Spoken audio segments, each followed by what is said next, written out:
오늘 하나님께서 우리에게 주시는 말씀은 로마서 3장 1절부터 20절까지의 말씀입니다. 로마서 3장 1절부터 20절까지 말씀, 제가 한 절, 여러분이 한 절 나누어 교독하겠습니다. 누가 혹시 마이크를 잡고 좀 읽어주시면, 우리 마이크가 가까이 계신 분들이 읽어주시면 좋을 것 같아요. 네, 제가 한 절, 여러분이 한 절 나누어서 교독하겠습니다. 그런즉 유대인의 나음이 무엇이며 할례의 유익이 무엇이냐? 범사에 많으니 우선은 그들이 하나님의 말씀을 맡았음이니라. 어떤 자들이 믿지 아니하였으면 어찌하리요? 그 믿지 아니함이 하나님의 미쁘심을 패하겠느냐? 그럴 수 없느니라. 사람이 다 거짓되되 오직 하나님은 참되시다 할지어다. 기록된 바 주께서 주의 말씀에 의롭다 함을 얻으시고 판단 받으실 때 이기려 하심이라 함과 같으니라. 그러나 우리의 불의가 하나님의 의를 드러나게 하면 무슨 말 하리요? 내가 사람의 말하는 대로 말하노니 진노를 내리시는 하나님이 불의하시냐? 결코 그렇지 아니하니라. 만일 그러하면 하나님께서 어찌 세상을 심판하시리요? 그러나 나의 거짓말로 하나님의 참되심이 더욱 풍성하여 그 영광이 되었다면 어찌 내가 죄인처럼 심판을 받으리요? 또는 그러면 선을 이루기 위하여 악을 행하자 하지 않겠느냐? 어떤 이들이 이렇게 비방하여 우리가 이런 말로 한다고 하니 그들은 정죄받는 것이 마땅하니라. 그러면 어떠하냐? 우리는 나으냐? 결코 아니라 유대인이나 헬라인이나 다 죄 아래에 있다고 우리가 이미 선언하였느니라. 기록된 바 의인은 없나니 하나도 없으며 깨닫는 자도 없고 하나님을 찾는 자도 없고 다 치우쳐 함께 무익하게 되고 선을 행하는 자는 없나니 하나도 없도다. 그들의 목구멍은 열린 무덤이요 그 혀로는 속임을 일삼으며 그 입술에는 독사의 독이 있고 그 입에는 저주와 악독이 가득하고 그 발은 피 흘리는 데 빠른지라. 파멸과 고생이 그 길에 있어 평강의 길을 알지 못하였고 그들의 눈앞에 하나님을 두려워함이 없느니라 함과 같으니라. 우리가 알거니와 무릇 율법이 말하는 바는 율법 아래에 있는 자들에게 말하는 것이니 이는 모든 입을 막고 온 세상으로 하나님의 심판 아래 있게 하려 함이라. 같이 읽겠습니다. 그러므로 율법의 행위로 그의 앞에 의롭다 하심을 얻을 육체가 없나니 율법으로는 죄를 깨달음이니라. 아멘. 이 시간 온라인 예배로 함께 동참하고 있는 여러분 모두를 예수님의 이름으로 환영하고 또한 축복합니다. 특별히 이 온라인 예배가 장기화되면서 우리 청년들이 사실 각자의 자리에서 온라인 예배 드리는 것이 뭐 익숙해지기는커녕 사실은 더 힘들어지고 있는 것이 사실입니다. 다른 유혹이 더 많기 때문에 그렇습니다. 유튜브는 끊임없는 피드, 계속적으로 우리에게 영상을 공급하면서 다른 영상도 보고 싶어 하는 욕망을 주기 때문에 그렇습니다. 그래서 유튜브로 여러분 핸드폰으로 예배드리는 것이 얼마나 힘든지 잘 알고 있습니다. 그럼에도 불구하고 지금 현재 몇 명인가요? 이렇게 많은 인원이, 그렇게 많은 인원이 함께 예배하고 있다는 얘기만 들어도 제 마음이 참 너무 감사하고 너무 좋습니다. 함께 예배하고 있는 여러분들이 진정한 동역자고 또 우리에게 서로 힘을 주는 진정한 주 안에서 가족인 줄 믿습니다. 여러분 모두에게 하나님 주신 은혜가 충만하기를 간절히 바랍니다. 제가 개인적으로 생각하건대 아마도 오늘 아까 우리 김호영 형제가 기도해 준 것처럼 중대본 결정에 따라서 사회적 거리두기 완화가 이루어지지 않겠는가 하는 생각을 하게 합니다. 그래서 10월 중에는 다시 모여서 예배하게 될 것을 저는 생각하는데, 참 그때 모일 때 우리 예배가 얼마나 소중하였는가, 우리가 함께 모였다는 사실이 얼마나 가치 있는 것인가를 재발견하는 시간 되길 간절히 원합니다. 말씀 같이 살피겠습니다. 살면서 가장 어려운 것 중에 하나를 꼽으라면 그것은 균형을 잡는다는 것입니다. 삶에 있어서 균형은 참 중요한 요소이지요. 특별히 우리 한국 사람들에게 있어서 어떤 일을 할 때 눈치를 봐가면서 좀 이렇게 저러나 우러나 치우치지 않고 해야 될 일이 참 많습니다. 대표적인 것이 바로 어디를 갈 때 여유를 가지면서 빠르게 가는 것입니다. 천천히 빨리 와와 같은 너무 이 동시동작 자체가 모순덩어리죠. 천천히 오는 것도 아니지만 그렇다고 빨리 가서도 안 되지만 느리게 가서도 안 되고 마음의 여유는 유지한 채 가라는 그런 뜻으로 받아들이면 되겠습니다. 참 어렵습니다. 그리고 또 군대에서 제일 어려운 말 편하게 있어라는 뜻인데 어디까지 편한 건지를 너무 좀처럼 감을 잡을 수가 없는 거죠. 누우면 안 되고요, 당연히 안 되고, 그러자니 또 이렇게 표정도 이렇게 좀 웃고 있으면 또 안 되고, 그러니까 경직된 모습으로 편하게 있어야 한다는 거죠. 또 한 가지 또 대표적인 게 뭐냐면은 청소년기 때 이제 교회에서 가는 수련회 말고 이제 학교에서 가는 수련회 즐겁게 가다 보면은 선생님들이 즐겁게 같이 우리 하자, 좋은 마음으로 즐거운 마음으로 하자 하다가 갑자기 애들 좀 떠들면은 니네 지금 여기 놀러 온 거야? 이렇게 하면은 우리는 분명히 놀러 왔고 즐거운 마음으로 하라고 했는데 갑자기 또 놀러 온 거냐고 하면 난 여기 왜 온 거지? 뭐 이런 생각이 들면서 좀처럼 균형을 잡기가 너무 어렵다는 거죠. 왜 그렇습니까? 이게 모순 때문이죠. 이걸 하면 저거를 못 하니까. 제가 누누이 그 서핑 비유를 드는데 저는 탈 줄도 모르면서 이 책으로만 배운 또 글로 영상으로 유튜브로만 배운 서핑을 보면서 느끼는 게 이 균형을 잡기 위해서는 이 자세를 낮춰야 되는데 서핑을 타기 위해서는 일어서야 되는 거죠. 그러니까 참 어려운 것입니다. 그것이 바로 삶의 모습입니다. 우리 신앙인에게 있어서 어려운 것이 하나 있는데 바로 그것이 구약과 신약의 조화입니다. 구약과 신약을 균형 있게 이해하는 것이 참 어렵다는 것이죠. 이 살면서 그런 생각을 정말 많이 하는 거예요. 이 우리한테 주어진 것들이 많이 있는데 그 다룰 줄 몰라가지고 이 참 망가뜨릴 때가 얼마나 많습니까? 제대로 쓸 줄 모르니까 그 기능을 충분히 이용하지도 못하고 그 유익도 제대로 알지 못할 때가 참 많이 있는데 대표적인 것이 성경입니다. 집집마다 성경책 다 있고 또 우리는 많이 성경 말씀을 들어왔음에도 불구하고 특별히 구약과 신약 부분에 있어서는 그 조화를 제대로 이루거나 균형을 갖는 것이 참 어렵지 않겠나 하는 생각을 하게 하는 것이죠. 사실 이 문제는 비단 오늘 우리에게만 있는 문제는 결코 아닙니다. 초대교회의 대표적인 이단 중 하나였던 이 마르시온이라는 사람이 있었는데 이러한 사람도 이러한 모순 속에서 다시 말해서 구약 성경과 신약 성경의 균형을 찾지 못하는 것 안에서 완전히 그 균형을 상실하였습니다. 그래서 그는 구약 성경이 데미우르게 즉 열등한 물질 세계를 만든 폭력과 야만의 신의 이야기고 신약 성경은 예수 그리스도 안에서 나타난 사랑의 하나님과 복음에 대한 이야기이기 때문에 이 두 성경책에는 서로 관련이 없다고 생각하고 구약 폐기, 구약은 없어도 된다. 이렇게 이제 여기고 그 다음에 신약 성경 중에서도 오직 바울 서신 중에 목회 서신을 제외한 10개의 서신과 누가복음만이 참 성경이다라고 가르치고 그렇게 주장해 왔습니다. 그렇기 때문에 그는 이단이 된 것이죠. 우리는 분명 그의 선택과 가르침이 온전치 않았음을 알지만 동시에 왜 그가 그러한 생각을 했는지에 대해서도 공감할 수 있는 그러한 마음을 가질 수밖에 없는 것입니다. 왜 그렇습니까? 우리가 구약 성경과 신약 성경을 아주 균형 있게 이해할 수 있는 중심점을 찾지 못했기 때문에 그렇습니다. 이론적으로는 우리가 그 구약 성경과 신약 성경의 중심점 예수 그리스도, 십자가 이런 얘기를 어렴풋이 할 수 있지만 그렇다면 구약 성경이 도대체 어떠한 의미가 있느냐에 대해서 구체적으로 말하려면 할 수 없는 것이 우리 많은 성도들의 실상이지 않겠나 하는 생각을 합니다. 우리는 지난 시간 마음의 할례라는 제목을 통하여 로마서 2장의 후반부를 상고하여 보았습니다.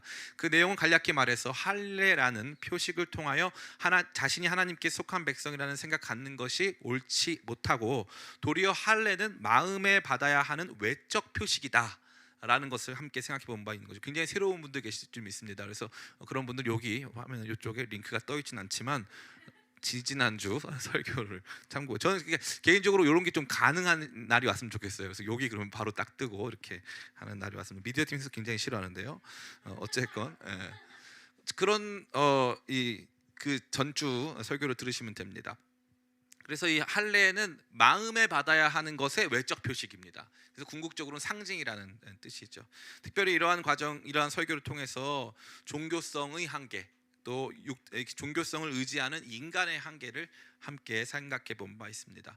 그렇다면 우리에게는 매우 중요한 질문이 다가오는 거죠. 목사님, 그러면 유대인들이 할례 받고 하나님 백성이라고 여기면서 살아왔던 시간은 도대체 무슨 의미가 있습니까? 또 심지어 유대인들이 성공했어요, 실패했어요? 실패했죠. 유대인들이 완전히 실패했습니다. 그래서 나중에 바벨론의 포로로 끌려갔고 귀환한 이후에서도 그 다음에 이제 헬라 제국, 그 다음에 로마 제국의 압제를 받으면서 이 참다운 회복, 메시아의 도래를 경험하지 못했죠. 그러니까 유대인들은 지금도 메시아를 기다리고 있기 때문에 어떻게 보면 구약 성경은 실패로 남아 있는 상태가 된 것입니다. 그렇기 때문에 그 유대인들의 실패가 할례도 받고 율법도 지켰는데 그 유대인들의 실패가 그 실패의 이야기인 구약이 우리한테 도대체 무슨 의미가 있느냐라고 하는 질문을 가질 수 있다는 것입니다. 바로 그 지점에 우리가 구약과 신약을 통합할 수 있는 중심점이 놓여지는 것입니다. 오늘 우리가 읽은 본문은 그러한 내용을 매우 치밀하고 자세하게 다루어주며 우리로 하여금 유대인과 그들의 이야기, 그들에게 주신 하나님의 옛 언약을 어떻게 이해해야 하는가를 분명히 제시하고 있습니다. 구약 성경과 이스라엘에 대한 이해야말로 복음과 하나님 나라에 대한 가치를 제대로 이해하고 이해하는 것이기에 저는 여러분들이 오늘 이 말씀에 집중함으로 말미암아 구약 성경 또 이스라엘 백성 그들에게 주신 옛 언약에 대한 바른 이해를 갖고 그러므로 우리 가운데 주신 새 언약, 새 하나님 나라 백성의 가치가 어떠한 것인가를 다시 깊이 깨닫게 되시기를 예수님의 이름으로 축원합니다. 오늘은 먼저 참 흥미롭게도 이 본문에 세 가지 반론이 등장합니다. 사도 바울이 이야기하는 세 가지 반론, 이 내용은요 정말 어렵습니다. 정말 어렵지만 제가 또 나름 이 분야의 일타 강사 않지 않겠습니까? 그래가지고 굉장히 쉽고 간단하게 설명을 드리겠습니다. 물론 쉽고 간단하게 설명하기 때문에 여러분들 좀 간과하는 부분이 있을 수도 있겠지만 중심점을 분명히 붙잡고 세 가지 정도로 생각해 보기를 원합니다. 여기 보면은 사도 바울이 계속 뭐라고 하냐면 그럴 수 없느니라, 결코 그렇지 아니하니라, 이런 표현들이 등장하죠. 이거를 제가 이 초반부에 뭐라고 했냐면은 수사적 기법 디아트리베라고 했습니다. 이 디아트리베는 가상의 상대자를 상정해 놓고 그 가상의 상대자가 만약에 이 할례를 마음에만 받는 것이라면, 그러고 나서 유대인들 역시도 똑같이 범죄한 것이라면 도대체 그들의 의미는 무엇입니까? 라고 질문하는 것처럼 가정하고 그것에 대해서 반론을 제시하는 것입니다. 그 세 가지인데 첫 번째는 바로 3절입니다. 3절 같이 한번 읽어보겠습니다. 시작. 어떤 자들이 믿지 아니하였으면 어찌하리요? 그 믿지 아니함이 하나님의 미쁘심을 패하겠느냐. 아멘. 여기서부터 이제 출발하는데요. 이 예상되는 반론은 무엇이냐 하면은 유대인들이 온전치 못했기 때문에 온전치 못한 유대인들이 가지고 있는 하나님의 말씀 역시도 온전치 않지 않겠습니까? 그들이 전체적으로 보여주고 있는 하나님 말씀 자체가 온전할 수 없다. 하나님의 말씀을 가지고 있는 그들이 온전치 못하기 때문에라는 뜻이죠. 여기서는 이제 번역의 문제를 우리가 직면하게 되는데요. 여기 보면 3절에는 이렇게 되어 있습니다. 어떤 자들이 믿지 아니하였으면 어찌하리요? 그 믿지 아니함이 하나님의 미쁘심을 패하겠느냐. 무슨 말인지 하나도 모르시겠죠? 제가 표준 세번역 성경으로 읽어드리겠습니다. 표준 세번역 성경입니다. 그런데 그들 가운데서 얼마가 신실하지 못했으면 어떻습니까? 그들이 신실하지 못했다고 해서 하나님의 신실하심이 없어지겠습니까? 너무 놀라운 것은 이 헬라어로 피스티스는 믿음을 의미하는데 한편으로 이 피스티스의 두 가지예요. 하나는 믿다와 믿음직하다, 두 개를 다 요구하는 거예요. 그래서 어떤 사람들이 믿음직하지 못하게 살았다, 어떤 사람들이 신실하지 못했다, 믿음에 합당한 삶을 살지 못했다, 그러면 하나님도 그 말씀을 갖고 있는 그들이 믿음직스럽게 살지 못했기 때문에 그 말씀을 주신 하나님마저도 믿음직스럽지 못한 분이 아니느냐라고 하는 질문이죠. 벌써 어렵죠? 어쨌건 그러한 질문이 야기 된다는 것입니다. 그런데 사도 바울 뭐라고 대답합니까? 4절 말씀 같이 한번 읽어보겠습니다. 시작. 그럴 수 없느니라. 사람은 다 거짓되되 오직 하나님은 참되시다 할지어다. 기록된 바 주께서 주의 말씀에 의롭다 함을 얻으시고 판단받으실 때에 이기려 하심이라 함과 같으니라. 아멘. 여기 보면은 분명히 어떻게 되어 있습니까? 하나님은 참되다, 하나님은 믿을 수 있다라는 뜻이죠. 하나님께서 의롭다 하심을 판단받으실 때 이기실 수밖에 없다, 이것을 말하는 것입니다. 앞서 제가 말씀드린 것과 동일한 내용이죠. 이 유대인들이 율법 아래에서도 범죄했고 율법도 그들에게 아무런 소용이 없다면, 그러면 그 율법을 주신 하나님을 어떻게 믿을 수 있고 또 율법 자체를 어떻게 받아들일 수 있느냐, 율법을 폐기해야 되는 거 아니냐라는 질문에 대해서 사도 바울은 아니다, 그들이 잘못했다고 해서 율법 자체를 폐기하거나 율법을 주신 하나님이 잘못했다고 말할 수가 없다라고 우리 모두에게 말해준다는 것이죠. 이 내용은 저와 여러분 모두에게 그럼에도 불구하고 율법에는 어떠한 가치와 의미가 남아 있는 거구나, 그 단순히 율법을 없애버리거나 아무 의미 없이 무가치하게 여기서는 안 되는 것이구나 라고 생각해 볼 수 있는 것입니다.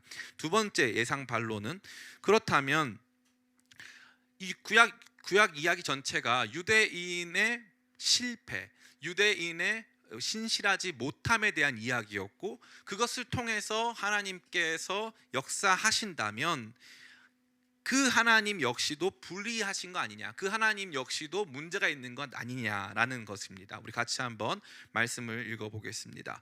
우리 5절과 6절 말씀입니다. 같이 읽겠습니다. 시작. 그러나 우리가 우리 하나님의 의를 드러나게 하면 무슨 말하리요? 내가 사람의 말하는 대로 말하노니 진노를 내리시는 하나님이 불의하시냐? 결코 그렇지 아니하니라. 만일 그러면 하나님께서 어찌 세상을 심판하시리요? 아멘. 여기 보면은 뭐라고 말하고 있습니까? 우리의 불의가 하나님의 의를 드러나게 했다. 그러니까 다시 말해 여기서 우리는 유대인을 말하는 거예요. 유대인들의 불성실함, 유대인들의 의롭지 못한 삶의 모습이 하나님의 의가 드러나는 방편, 다시 말해 하나님께서 그들을 일부러 불의하게 두심으로써 하나님 스스로 의로운 것을 보여주기 위해서 그렇게 하셨다면 도대체 하나님께서는 왜 이런 방식으로 역사하시냐? 도리어 하나님이 불의한 상황이 되는 것 아니냐라고 하는 것이죠. 그런데 사도 바울 뭐라고 말합니까? 그렇지 않다. 그러면 하나님께서 어찌 세상을 심판하시겠느냐? 다시 말해 하나님이 이스라엘 백성을 불의한 상태로 두신 것이 아니란 뜻입니다. 매우 간단합니다. 1번의 예상 반론은 여전히 이스라엘 백성이 불의하다 할지라도 여전히 하나님의 말씀과 하나님은 신실하시다. 그 말은 맞다. 그 말씀은 맞다. 하나님도 옳으시다. 또한 그들의 신실함을 사용하시는 하나님이 불의하시냐? 그렇지 않다. 그것은 그들의 불의함이지 하나님의 불의함이 아니다라고 말해주고 있는 것이죠. 이해가 쏙쏙 되죠? 할렐루야 아멘. 저만 그런 것 같은데요. 예, 그 다음에 이제 세 번째 문제인데 이 세 번째 문제가 아주 중요합니다. 이 세 번째 문제가 몇 절입니까? 우리 7절과 8절입니다. 같이 한번 읽어보겠습니다. 시작. 그러나 나의 거짓말로 하나님의 참되심이 더 풍성하여 그의 영광이 되었다면 어찌 내가 죄인처럼 심판을 받으리요? 또는 그러면 선을 이루기 위해 악을 행하자 하지 않겠느냐? 어떤 이들이 이렇게 비방하여 우리가 이런 말을 한다 하니 그들은 정죄받는 것이 마땅하니라. 아멘. 이 세 번째는 어차피 그러면 하나님은 선하시고 우리의 악과 불의와 상관없이 역사하시니까 그러면은 그분의 선을 이루실 수 있도록 우리가 악을 행하자라고 말하는 것도 가능하지 않겠느냐라는 것입니다. 다시 말해 우리가 그러면 하나님과 상관없이 마음대로 살 수 있는 것 아니냐라는 것이죠. 그러니까 1번은 무엇입니까? 1번은 하나님의 말씀과 하나님이 계속적으로 신실하신가? 신실하다. 여전히 구약 율법 말씀은 우리 가운데 주신 참된 진리의 말씀이 맞다. 그 하나님이 참되시다라고 말하는 거고, 두 번째는 그러면 이스라엘을 불의한 가운데서 사용하셨다면 그 하나님의 의도나 하나님의 생각 역시 불의한 것 아니냐? 절대 그럴 수 없다. 하나님은 여전히 신실하시다. 여전히 의로우시다라고 말하는 것이고, 세 번째는 어차피 하나님께서 그러면 그의 백성들의 신실함과 상관없이 역사하신다면 우리가 죄를 짓던 선을 짓던 무슨 상관이냐라고 말하는 것입니다. 그 모든 것 역시 다 그들은 정죄받아야 한다고 사도 바울이 얘기하는 것이죠. 그렇다면 무슨 말을 하려고 이렇게 했을까요? 이게 중요한 내용 아닐까요? 도대체 무슨 말을 하려고? 1번, 율법은 여전히 율법이고 살아있다. 율법을 주신 하나님 역시도 여전히 불의하지 않으시고 그 하나님이 똑같이 신실한 모습으로 그 율법을 통해서 역사하신다. 3번, 율법에서 죄를 우리가 율법을 어겼다 하더라도 하나님 뜻을 이루어드렸으니까 율법을 어겨도 상관없다. 그렇지 않다. 율법을 지켜야 한다를 말하고 싶은 거예요, 사도 바울은. 근데 그러면 도대체 율법은 우리한테 무슨 의미가 있느냐? 그 결론이 19절과 20절입니다. 같이 한번 읽어보겠습니다. 시작. 우리가 알거니와 무릇 율법이 말하는 바는 율법 아래에 있는 자들에게 말하는 것이니 이는 모든 입을 막고 온 세상으로 하나님의 심판 아래 있게 하려 함이라. 그러므로 율법의 행위로는 그의 의롭다 하심을 얻을 육체가 없나니 율법으로는 죄를 깨달음이니라. 아멘. 이 말을 하고 싶었던 거예요. 그러니까 마음의 할례를 받고 육체의 할례를 받을 필요가 없다. 사도 바울이 말하지 않았습니까? 그러면 율법 폐기론이 되거든요. 율법 폐기론. 율법이 아무 의미가 없어지는 거잖아요. 그러니까 사람들은 그럼 구약 성경은 의미가 없구나. 구약 성경을 가지고 있는 유대인도 의미가 없구나. 그들의 역사도 의미가 없구나. 그러면 하나님은 도대체 어떻게 역사하시는가에 대한 궁금증을 가질 것 아닙니까? 그러면은 이 구약 성경에 대한 율법에 대한 유대인에 대한 하나님의 계획이 무엇이었느냐를 밝히기 위해서 그 반론들을 우선적으로 다뤘는데, 그리고 나서 알려진 것은 무엇입니까? 알려진 것은 굉장히 단순합니다. 율법의 행위로는 의롭다함을 받을 육체가 없고 율법으로는 단순히 죄를 깨달을 수밖에 없다. 또한 율법을 통해서 하나님께서 죄에 대해서 말씀하시고 심판에 대해서 말씀하신다라고 하는 내용을 주는 거죠. 다시 말해 구약 성경은 그러한 의미와 가치를 갖는다는 것입니다. 이것이 어떠한 내용입니까? 우리가 세 가지를 통해서 중대한 메시지를 발견하기를 원합니다. 첫 번째는 율법을 가진 것, 즉 율법 아래 있다는 것만으로 심판에서 자유로울 수 없다는 것을 의미하는 것입니다. 율법을 가졌다는 것은 무엇입니까? 구약 유대인들 말하는 거죠. 그들이 율법을 가진 것만으로 심판에서 자유로울 수가 없다. 그들에게 율법 주심은 다른 모든 사람들에게 그들이 그 자체로 메시지가 되기 위하여 주신 거다는 뜻이에요. 이 부분이 아주 중요한데, 많은 사람들이 저한테 질문해요. 목사님, 왜 하나님께서는 유대인을 선택하셨나요? 라고 저한테 질문을 합니다. 그럼 제가 역으로 이 하나님께서는 유대인을 선택하신 적이 없다고 얘기해요.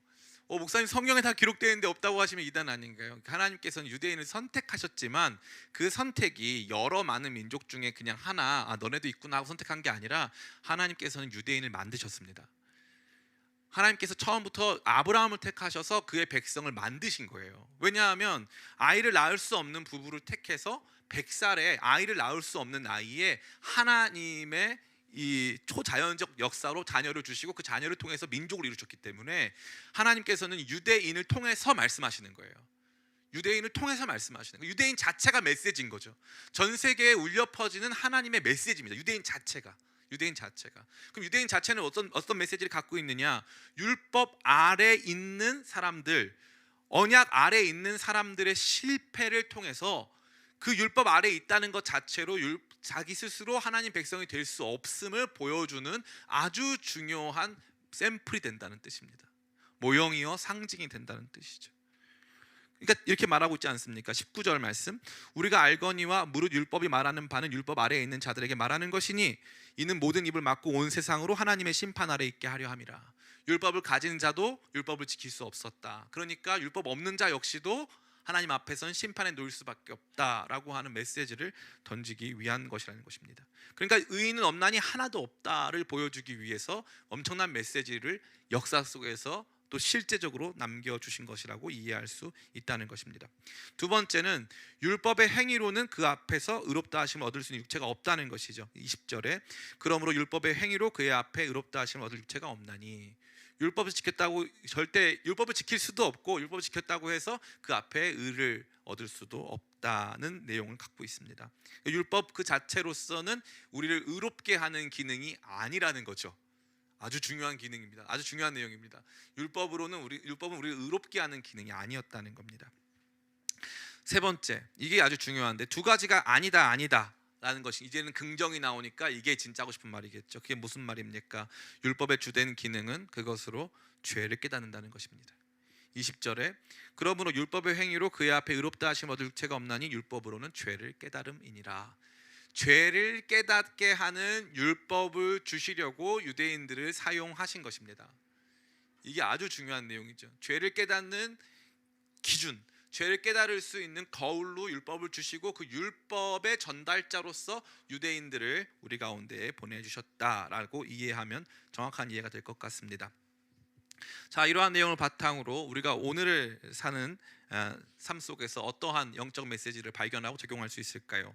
첫 번째는 구약 성경에 대한 바른 이해를 가져야 된다는 것입니다. 구약 성경을 단편적으로 이해해서는 안 된다는 거죠. 구약 성경은 주로 무슨 내용으로 우리 가운데 들려지고 있습니까?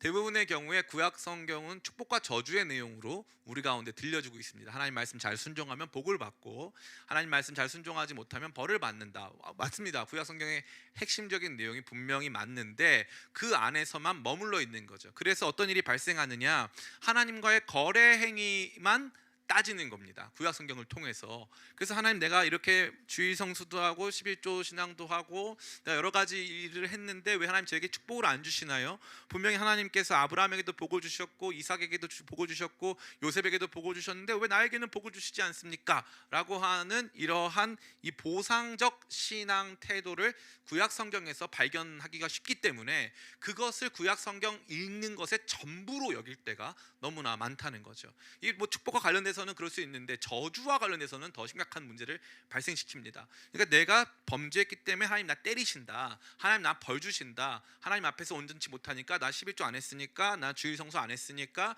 나 뭐 술 마셨으니까 하나님이 나 벌 주신다라는 종류의 보상적인 신앙 내용을 우리 삶의 중심에 둘 수가 있는 여지가 구약 성경에 대한 잘못된 이해에서부터 비롯될 수 있다는 사실입니다. 저는 이것을 매우 안타깝게 생각한다는 거죠. 이 구약 성경 전체에 플로우가 있거든요.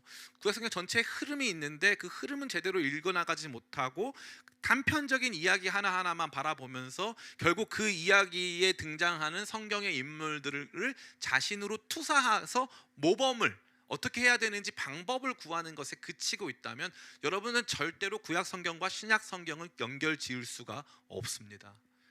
절대로 연결 지을 수가 없어요. 그러고 나면은 그 다음부터는 정말 아무것도 아니기 때문에 연결 지을 수가 없다는 것이죠. 왜 그렇습니까? 구약 성경은 이스라엘 백성의 실패의 이야기를 다루고 있습니다. 이스라엘 백성의 실패, 복도 받지만 하나님의 은혜 가운데 있지만 구약 성경의 핵심 메시지는 뭡니까? 이스라엘 백성의 실패입니다. 하나님께서 은혜 주셔서 끝까지 기다리셨고 끝까지 인내하셨습니다. 그럼에도 불구하고 이스라엘은 계속 실패합니다. 믿음의 조상 아브라함은 그 믿음에서 실패하여 86세 되던 해에 이스마엘을 낳습니다. 그러니까 우리가 생각했을 때는 아브라함의 믿음이 충만해서 100세에 이삭을 낳았다고 생각하잖아요. 완벽해서 어떤 기준에 도달했기 때문에 100세에 이삭을 낳았다. 근데 그렇지 않아요. 아브라함은 86세, 85세 때 실패했습니다. 그래서 하갈과 동침해서 이스마엘을 낳았죠. 큰 오점입니다. 큰 오점이에요. 이삭은 어떻습니까? 이삭 역시도 어떤 실패를 가지고 있었죠? 사실 하나님께서 택하신 사람은 야곱이었어요. 그런데 이 큰형 에서에게 복을 주려고 했죠. 왜요? 큰형 에서가 그 당시에 엘리트였기 때문에, 당시에 탁월한 사냥꾼이었기 때문에 아주 남성적이었고 그 당시 사회의 사람들이 받아들일 만한 인재상에 가까웠기 때문에 하나님의 시선이 아닌 자기 시선으로 장자를 에서에게 만들어 주려고 했다는 거죠. 그러나 하나님께서 그것 역시도 은혜 가운데 비트셔서 하나님의 뜻 가운데 야곱을 장자로 만들어 가시죠. 야곱은 어떻습니까? 야곱은 뭐 실수가 너무나 많았던 사람입니다. 정말 말로 다 할 수 없이. 그 다음에 등장하는 모든 하나님의 사람들 중에 실수가 없던 사람이 있을까요? 한 명도 없습니다. 의인은 없나니 하나도 없어요. 그게 이 구약 성경의 중심 내용입니다. 그러면 구약 성경을 이끌어 가신 분은 누구십니까? 하나님이십니다. 인간의 실패에도 불구하고 끊임없이 하나님께서 그 역사를 이루어 가시다가 마지막에 이들이 다윗 왕국 이후에도 범죄하여서 북이스라엘은 아수르에, 남유다는 바벨론에 패망하고 그 다음에 남은 포로들이 돌아오는 내용으로 구약 성경은 끝나게 되는 것입니다. 이게 구약 성경 전체의 핵심 내용입니다. 그 가운데서도 여전히 하나님께서는 음식을 공급하셨고 삶을 이어가도록 도우셨고 그들에게 복을 내리시고 끝까지 은혜를 베푸신 것만큼은 사실이지만, 인간의 관점, 우리가 볼 수 있는 세상적 관점으로 봤을 때 이스라엘 백성들은 육신의 할례를 받고 율법을 가지고 있었고 안식일을 지킨다고 말은 하였지만 하나님 앞에서는 불의하고 실패한 존재로 드러났다는 사실이죠. 그러니까 구약 성경은 그 맥락 하에서 읽어야 한다는 것입니다. 저는 우리 기쁨의 교회 청년 성도들이 가질 수 있는 가장 큰 유익이 바로 여기 있다고 생각합니다. 우리 기쁨의 교회 수요일마다 매주 한 장씩 성경을 거르지 않고 다 읽고 그 내용에 대해서 같이 말씀 나누고 있습니다. 그 내용을 잘 들어보신 분은 알겠지만 거기에는 그 어떠한 이 보상적 신앙 태도가 보이지 않습니다. 목사님, 그럼 보상 신앙 자체가 잘못된 건가요? 보상 신앙은 이제 기초적인 것이고 또 우리 가운데 기본적으로 주어집니다. 근데 그 보상 신학의 기초가 뭐냐하면 나의 행위에 입각해서 하나님께서 은혜 주신 게 아니라 예수 그리스도의 행위에 입각해서 하나님께서 이미 우리 가운데 엄청난 은혜를 주셨고 우리를 은혜 가운데 두실 거라는 확신입니다.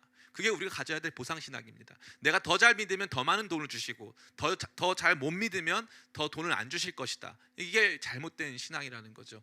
돈은 여러분들이 얼만큼 잘 믿느냐에 따라서 주시는 것이 아닙니다. 돈은 그런 게 아니에요. 돈은 하나님께서 알아서 각 사람의 분량대로 주십니다. 그럼 돈 많으면은 그 사람 신앙이 더 좋아야겠네요. 그죠? 어떤 사람이 병에 안 걸리면 그 사람 신앙은 더 좋아야겠네요. 어떤 사람의 삶이 더 성공적이라면 그 사람의 신앙은 더 좋아야겠네요. 이게 안타깝지만 이제 여타 이 은사주의 계열 교회에서 가르치는 방식입니다. 착각입니다. 그렇지 않아요. 돈과 신앙이 비례하지 않는다는 겁니다. 근데 많은 사람들이 착각을 해요. 그게 구약 성경에 대한 단편적이고 천박한 이해를 기반으로 하고 있는 것입니다. 너무 안타까운 것이죠.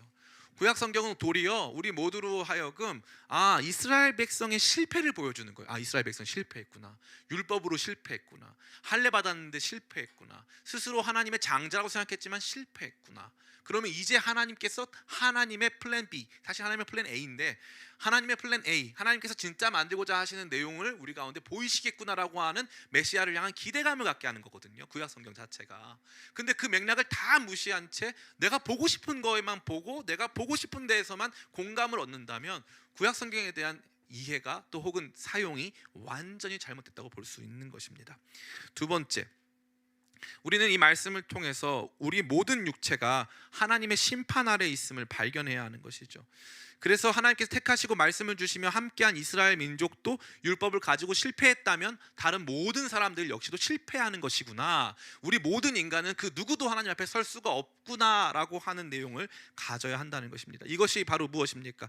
우리 오늘 본문에 등장한 3장 9절부터 우리 몇 절입니까? 우리 18절까지 말씀입니다. 같이 한번 읽어보겠습니다. 시작. 그러면 어떠하냐? 우리는 나으냐? 결코 아니라 유대인이나 헬라인이나 다 죄 아래에 있다고 우리가 이미 선언하였느니라. 기록된 바 의인은 없나니 하나도 없으며 깨닫는 자도 없고 하나님을 찾는 자도 없고 다 치우쳐 함께 무익하게 되고 선을 행하는 자는 없나니 하나도 없도다. 그들의 목구멍은 열린 무덤이요 그 혀로는 속임을 일삼으며 그 입술에는 독사의 독이 있고 그 입에는 저주와 악독이 가득하고 그 발은 피 흘리는 데 빠른지라. 파멸과 고생이 그 길에 있어 평강의 길을 알지 못하였고 그들의 눈에 옆에는 하나님을 두려워함이 없느니라 함과 같으니라. 아멘. 이게 모든 인간의 모습이라는 거예요. 기록된 바 의인은 없나니 하나도 없다. 모든 인간의 모습이 바로 이와 같다는 사실입니다. 그러니까 앞서 등장한 것은 구약 성경의 맥락은 유대인들 역시 실패했다. 구약 성경의 맥락은 바로 그 실패 속에 하나님의 신실하심이 남아있고 하나님께서는 그것을 통해서 우리에게 말씀하신다는 차원으로 이해해야 한다. 거기까지 배우고 나면 그 다음에 우리가 얻게 되는 메시지는 뭐냐? 그러면 유대인도 실패했다면 그거 없이 살아가는 모든 사람 다 실패했겠구나를 발견해야 된다는 거죠. 발견해야 된다는 것입니다. 이 부분에 있어서 많은 분들이 착각을 하실 때가 많아요. 목사님, 그런데 살다 보면 착한 사람이 많거든요. 목사님, 근데 살다 보면은 어떤 하나님 보시기에도 온전하리만큼 깨끗한 삶을 산 사람들이 많아요. 특별히 어떤 아이들 같은 경우는 아직 죄를 짓기 이전에 목숨을 잃는 경우도 많은데 그런 아이들에 대해서는 어떠한 심판이 가하단 말입니까? 라는 종류의 이야기. 다시 말해, 모든 육체가 하나님의 영광에 이를 수 없다, 모든 육체가 의롭지 못하다라고 하는 명제 자체를 받아들이고 수긍하기에는 세상은 너무 다양한 거 아니냐라고 하는 판단이 우리 가운데 들어올 때가 있다는 사실입니다. 그러나 이 부분은 매우 확실합니다. 하나님께서 유대인을 사용하사 그분의 계시의 말씀을 주시는 방편은 매우 정확했습니다. 왜냐하면 무한하신 하나님이 유한한 세계에 말씀을 하기 위해서는 메시지가 들어와야 되잖아요. 그러면은 그 말을 외계어로 할 수 있습니까? 없습니까? 천사의 말로 할 수 있어요? 없어요? 없죠. 그럼 뭘 선택해야 되죠? 언어를 선택해야 되죠. 그죠? 특정 언어를 선택해야 돼요. 그리고 특정 언어를 선택한 다음에 그 특정 언어를 가지고 하실 말씀을 선택하시고 그 언어를 가지고 하나님께서 말씀하실 대상이 있어야 되는 거죠. 그래야 그 말씀이 객관적이 되는 거예요. 한마디로 하나님께서 역사 속에 진입하시기 위해서는 반드시 하나의 지점, 반드시 하나의 대상이 필요했다는 것이고 그것을 통해서 우리 모두에게 말씀하신다는 사실입니다. 그러니까 이거 다시 더 넓혀서 생각해 보면은 그렇게 말씀하신 대상, 그래서 그들 중에는 태어나면서부터 8일 만에 할례를 받고 태어난 아이들이 있거든요. 그 아이들이 할례를 받은 것만으로도 의롭지 않다는 거예요. 그러니까 인간의 전 존재가 부패하고 인간의 전 존재가 하나님 앞에 의롭지 못하다는 것을 이것은 반영하는 것입니다. 그러니까 이것은 우리가 자범죄를 지었느냐 짓지 않았느냐의 문제가 아니라 모든 인간이 하나님 앞에서 의로울 수 없음을 강하게 천명하는 것입니다. 이 얼마나 놀라운 말씀이 아닐 수 없습니까? 그것을 발견해야 된다는 거죠. 구약 성경은 그걸 저와 여러분 모두에게 보여주는 것입니다. 구약 성경에서 의인은 한 사람도 없습니다. 단 한 사람도 없어요. 저는 구약 성경을 지나치게 아름답게 읽으려고 하는 분들에 대해서 큰 우려를 갖습니다. 구약 성경은 아름답지 않습니다. 특별히 창세기 38장 같은 경우 설교하기가 굉장히 껄끄럽습니다. 창세기 38장. 그거 유다가 이제 며느리와 동침하여서 아이를 낳는 내용이거든요. 그거 어떻게 설교하시겠어요? 성경은 그런 걸 감춘 적이 없어요. 단 한 번도 감춘 적이 없습니다. 르우벤이 자기의 아버지의 다른 엄마와 동침했습니다. 성경은 그런 이야기를 감춘 적이 없어요. 성경은 동화책이 아닙니다. 성경은 현실이에요. 현실. 형제가 형제를 죽이고 서로가 서로를 배신하고 폭력이 난무하고 상처와 아픔이 가득한 세상의 현실을 다루고 있단 말이죠. 근데 왜 성경을 읽으면서 많은 사람들이 왜 동화책 같은 이야기를 하는지 저 이해를 못하겠어요. 어렸을 때는 가능합니다. 주일학교에서는.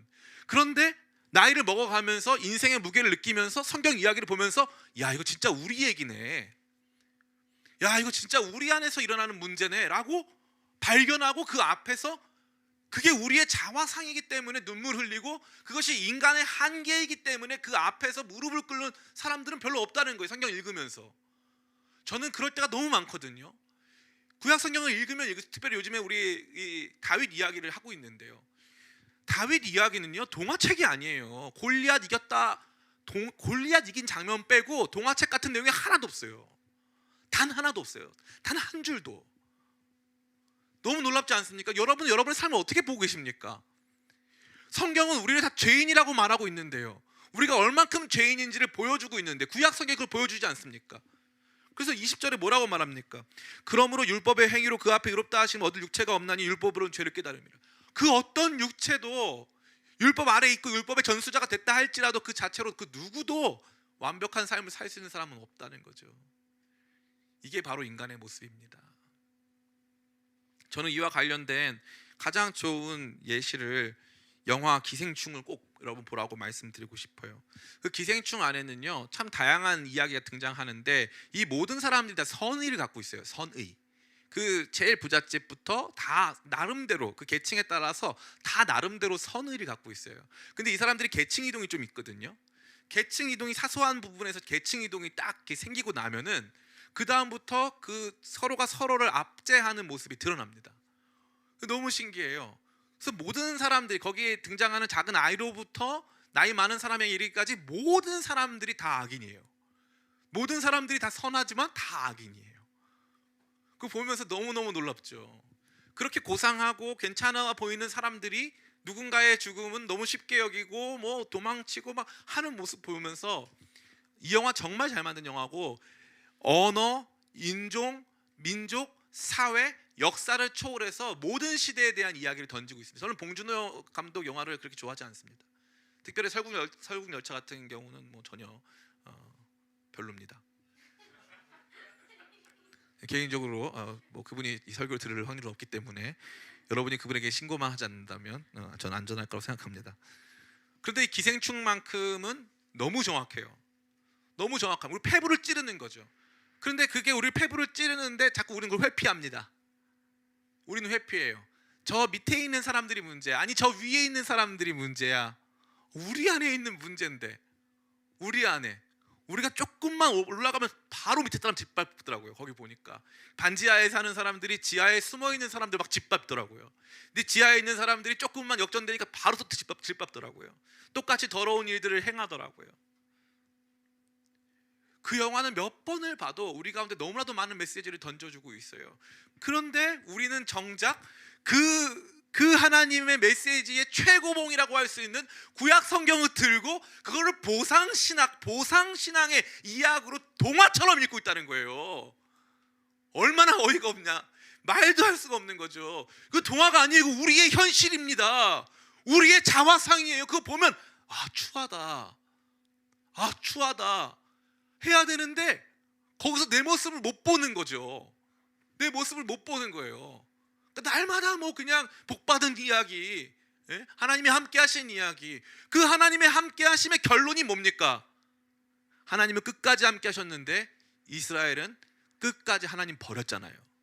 그게 우리 모습이잖아요. 그게 우리 모습이잖아요. 자, 그렇다면 그 이스라엘 민족만 바보고, 그 이스라엘 민족만 자격이 없고, 이 민족만 그토록 열등해서, 이 민족이 하나님의 은혜를 받았음에도, 하나님께서 말씀을 주셨음에도 이 민족만 그렇게 했겠냐는 거죠. 아니죠. 그게 샘플이라니까요. 이게 샘플이기 때문에 모든 사람이 그렇다는 거예요. 모든 사람이 그거를 하나님께서 글로 써주셨고, 오늘도 이스라엘이라고 하는 민족은 지금도 이 구약 성경이 그들의 역사입니다. 이스라엘은 다른 역사가 없어요. 그걸 뭐 다르게 보자 이거 없습니다. 이스라엘의 유일한 역사책은 구약 성경이에요. 그리고 나서 2000년이 지나서 다시 나라 세웠잖아요. 그 구약 성경을 기반으로. 이게 온 지구에 주는 얼마나 큰 충격적인 메시지입니까? 우리는 다 죄인이라는 거잖아요. 근데 그걸 구약 성경을 읽으면서 발견해야 되는데, 아, 내가 이만큼 죄인이구나, 내가 이렇게 무너질 수 있구나. 아니, 믿음으로 골리앗 이긴 다윗이 욕망의 골리앗을 이기지 못한 채 그렇게 충성스러운 자기의 부하 우리아의 아내를 취하고 그것을 은폐하고자 우리아를 죽이잖아요. 그게 우리란 말이에요. 그게 인간이라고요. 목사님, 저는 그 정도까지는 아니죠. 근데 여러분이 만약에 다윗이었다면, 그 자리에 있었다면, 제가 요즘에 함부로 누구 비판을 잘 안 합니다. 저도 무섭더라고요. 저도 그렇게 될까 봐. 저도 자유롭지가 못해. 제가 말씀드렸죠. 제가 개척할 때 말씀드렸어요. 앞으로 5년 동안은 믿을 수가 있다고. 저를 깨끗한 목사입니다. 저 5년 동안은 믿을 수 있어요. 근데 그 5년이 지났어. 대박 사건. 그럼 제가 이렇게 말하면 되잖아요. 앞으로 5년은 더 믿을 수 있습니다라고 말하면 되잖아요. 그 말을 못 하겠어요. 너무 무섭죠. 진짜예요.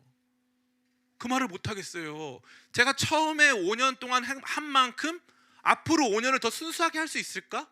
그 어떠한 이 움직임 없이 순수하게 할 수 못합니다. 제가 하는 게 아니에요.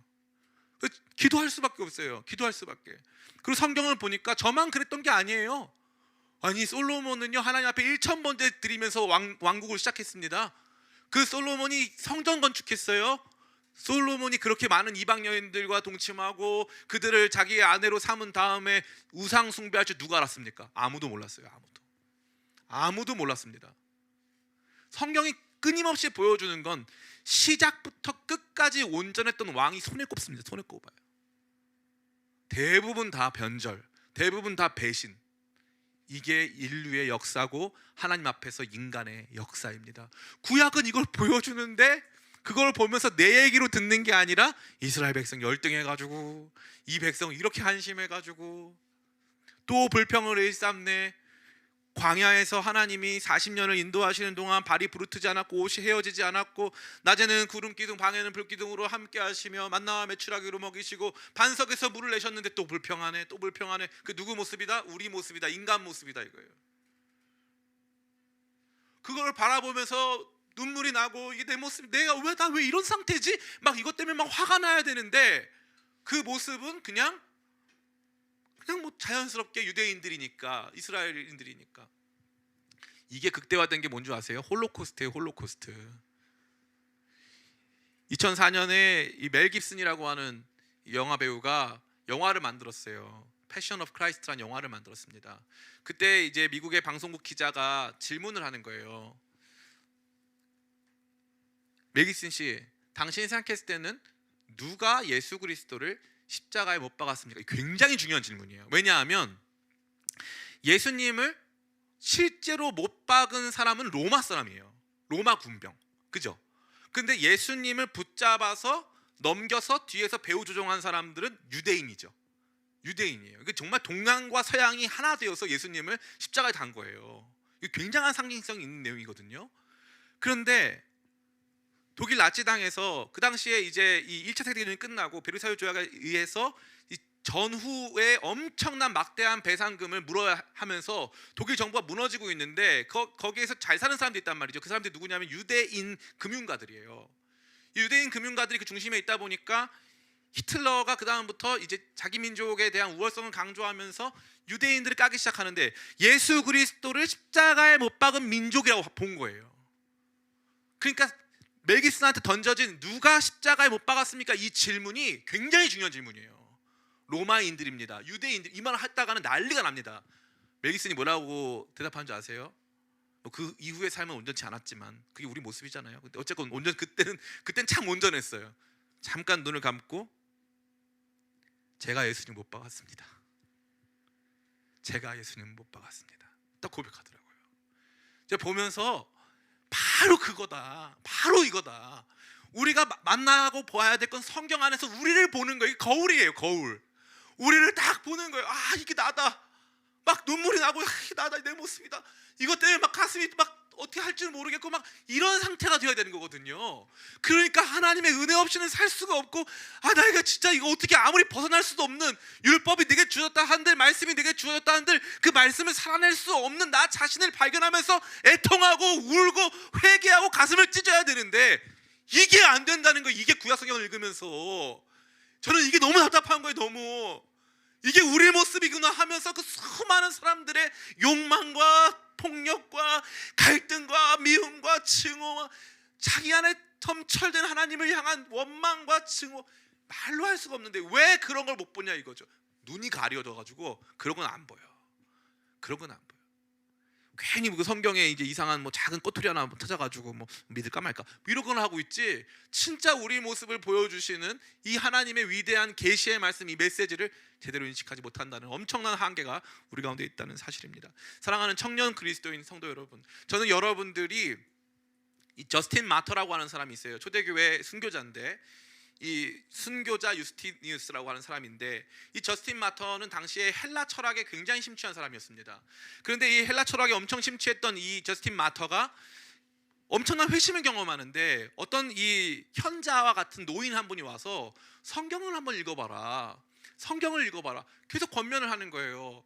그러고 나서 성경을 그가 가지고 있었던 이 헬라 철학에 대한 모든 내용을 잠깐 내려놓고 성경을 읽어나가기 시작하는데, 그때 엄청난 회심을 경험해가지고 그 다음에 첫 번째 순교자가 됩니다. 초대교회 첫 번째 순교자. 그 사람이 가지고 있는 그 마음의 중심에 바로 이것이 있었던 거예요. 모든 인간을 아우르는 구약 성경부터 신약 성경까지 이르르는 하나님의 계획과 섭리, 그것을 발견한 다음에 뒤집어지는 거죠. 뒤집어지는 거예요. 그럼 구약 성경이 주는 유익은 너무나 큽니다. 한 장 한 장 읽어 나갈 때마다, 우리가 요즘에 수요예배 때마다, 여러분 수요예배 때 많이 보시라는 어떤 광고와도 같은 건데요, 수요예배 때마다 이 다윗의 이야기를 읽어 나가는데 거기에 이제 악인들이 등장해요. 뭐 이름이 굉장히 악인스러운데, 뭐 시바, 시므이, 세바, 뭐 이런 이름들이에요. 어떻게 이름도 참 신묘막측하게 지어졌죠. 근데 그들을 바라보면서 거기에 이 막 적극적 반대자부터 막 진짜 이 기회주의자들 막 나타나거든요. 거기에 우리가 있는 거예요. 그들 중에 도망가는 다윗을 끝까지 이용해 먹으려고 하는 기회주의자, 이제야 다윗이 힘이 약해진 상태를 틈타 가지고 악플을 막 달아대는, 그런 시므이 같은 사람들. 그럼에도 자기 살겠다고 끝나고 다윗이 복귀하니까 막 거기 들붙어 있는 사람들. 그게 우리의 모습입니다. 구약 성경은 그런 인간의 자화상을 처절하리만큼 정확하게 보여주고 있다는 것을 기억하여 이 구약 성경을 통해서 우리 자신을 발견하게 되는 귀한 은혜 있기를 간절히 축원합니다. 마지막 세 번째입니다. 마지막 세 번째는, 그럼에도 불구하고 우리는 율법을 통해서 무엇이 죄인가에 대한 기준을 가질 수 있습니다. 이거 굉장히 중요한 거예요. 두 번째 나눠봤던 것은 율법의 거울로서의 기능이에요. 거울로서의 기능. 그래서 우리를 보게 하는, 모든 사람이 죄 가운데 있다라고 하는 우리 자신을 보게 하는 기준이 그 거울이었다면, 세 번째 내용은 뭐냐면, 그렇다고 이 율법이 거울로만 기능하는 게 아니다. 그럼에도 불구하고 마땅히 살아야 할 표준, 기준을 제시하고 있다라는 것입니다. 그런 마음을 가지고 우리 20절 말씀 같이 한번 읽어보겠습니다. 시작. 그러므로 율법의 행위로 그의 앞에 의롭다 하심을 얻을 육체가 없나니 율법으로는 죄를 깨달음이니라. 아멘. 율법으로는 죄를 깨달음이니라. 이것은 무엇이냐면은, 율법이 명시적으로 이렇게 살아라, 이것이 옳다라고 하는 내용이 주어지고, 그러한 기준에 부합하지 못한 이스라엘 백성들의 삶이 나타났을 때 그것이 우리의 삶이라고 받아들이면서 애통함과 동시에 그들이 마땅히 살았어야 하는 삶이 무엇인가를 알게 된다는 것입니다. 마땅히 살아야 되는 삶이 무엇인가를 알게 된다는 거죠. 그러니까 율법을 묵상할 때, 특별히 이 모세오경에 등장하는 율법을 묵상할 때 도움이 됩니까, 안 됩니까? 도움이 됩니다. 하나님을 알 수 있어요. 그러니까 구약 성경에 율법을 주신 하나님과 신약 성경의 사랑의 하나님이 다른 분이 아니라는 거예요. 그러면 구약 성경 율법을 통합적으로 이해하면 그 율법은 뭐다? 사랑이다. 그래서 로마서에서 뭐라고 말하는 거예요? 율법의 완성은 사랑이다. 율법은 어떤 내용입니까? 들으라 이스라엘, 하나님은 한 분이시니 하나님을 내 마음과 뜻과 힘을 다하여서 사랑하라. 내 이웃을 내 몸같이 사랑하라. 이 두 가지가 율법이요 선지자니라.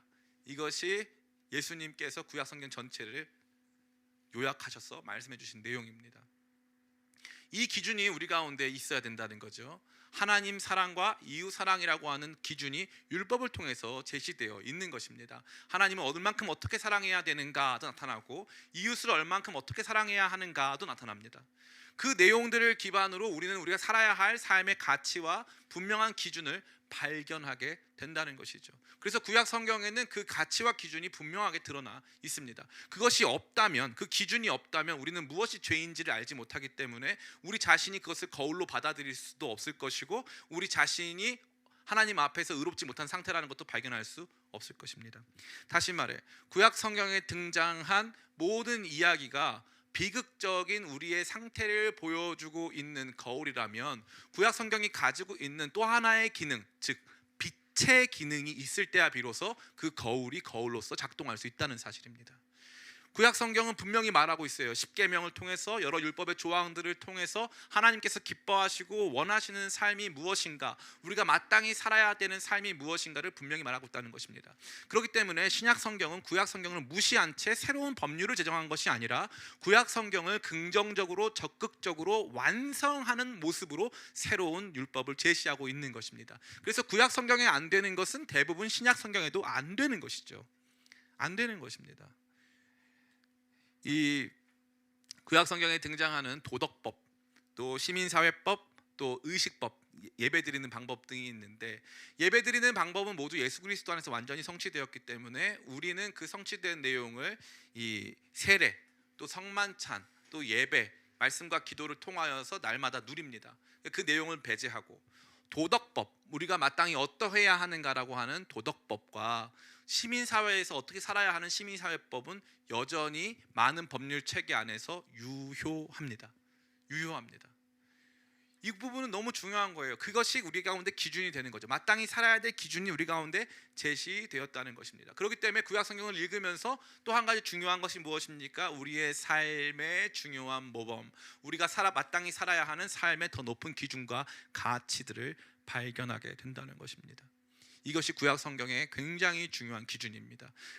굉장히 중요한 유익입니다. 이 기준을 가지고 우리가 다시 한번 말씀을 읽어나가다 보면 거기에서 실패한 우리의 자화상을 보게 되고 그럼에도 불구하고 신실하게 이 모든 것들을 이끌어 가시는 하나님의 역사까지 보게 됨으로써 점차적으로 신약 성경에 대한 기대, 메시아에 대한 기대, 하나님께서 베푸실 새로운 패턴, 새로운 시스템의 구원의 은혜를 사모하게 되는 것입니다. 사랑하는 청년 성도 여러분, 이것이야말로 구약 성경을 제대로 이해하는 아주 중대한 방법이 되는 거죠.